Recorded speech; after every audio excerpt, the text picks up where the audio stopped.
Imagine needing to tell a relative in another town some urgent news. Long before cell towers, a message traveled physically, carried by the sound of drums across valleys, or by a written letter on a bus that took days to arrive. Today, you can press a button in a bustling city like Kampala, and someone miles away in Gulu will receive your message just a fraction of a second later.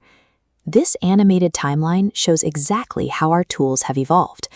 We moved from drums and post offices to landline telephones, and finally to the pocket-sized smartphones and internet-connected laptops we use today. But the network signal only solves half of the communication equation.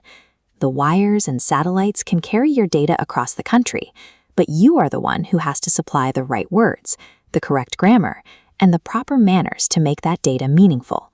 Owning a fast device does not automatically make someone a clear communicator. To truly master these tools, you have to know how to match your language to the specific situation. Think of your different communication gadgets like tools in a toolbox. You wouldn't use a hammer to tighten a screw, and you shouldn't use the exact same communication method for every single conversation. This comparison table breaks down your everyday options. Looking at the top row, a voice call is instant and lets you hear someone's emotional tone, which is great for emergencies, but it can drain your airtime quickly. Text messages are cheaper and leave a permanent written record, but you have very limited space to express complex thoughts. Moving down to the next row, we compare email to social media. An email is highly professional and allows you to attach large document files, though you will need an internet connection and a smart device. A social media platform like WhatsApp is incredibly fast for setting up a group chat or sending a quick video. But those fast platforms also carry unique risks. Because it is so easy to forward a message to many people at once, they can easily spread false information, and the constant notifications can become a major distraction. Selecting the correct technological tool for your specific goal is the necessary first step before a single word is ever written. Once you have your tool picked out, you have to decide how you are going to speak. We call this choosing your language register. It is very similar to choosing an outfit.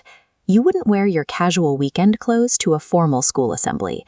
This smartphone screen shows the informal register.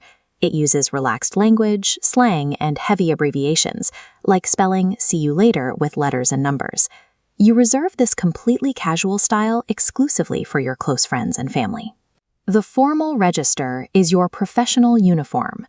When you speak to a teacher, a business manager, or someone you don't know well, you use complete sentences, clear pronunciation, and polite titles. This computer monitor shows the formal register in action. Notice the clear subject line and the respectful greeting, "Dear head teacher." There are no abbreviations or slang words used anywhere in the message. Slipping up and using text message abbreviations in an academic essay or a job application destroys your credibility. It tells the reader that you are either careless or disrespectful of their time. To build these professional messages, you need precise grammar. If you are reporting a broken device, using specific adjectives, like a blank black screen, helps them understand exactly what you are seeing. When you need to gather technical details yourself, you use WH questions: who, what, where, why, and which. Asking which network has the strongest signal in my village gets you a direct, useful answer. This graphic shows one of the most common grammatical mix-ups in written English. We have two very similar-looking rules side by side. On the left is used to, followed by a base verb, and on the right is am used to, followed by an ing verb.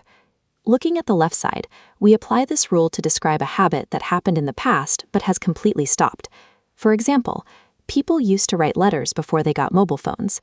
Moving to the right side, you add am and an ing verb to describe something you do regularly right now. For example, I am used to typing very fast on my device. These communication skills are completely relevant to your daily life. As you can see on the back of this mobile phone, modern communication technology is a reality right here at home. Before you tap send on your next message, pause and run through a mental checklist. Pick the correct technological tool, choose the appropriate language register, and construct sentences with precise grammar. That is how you turn a fast connection into respected, effective communication.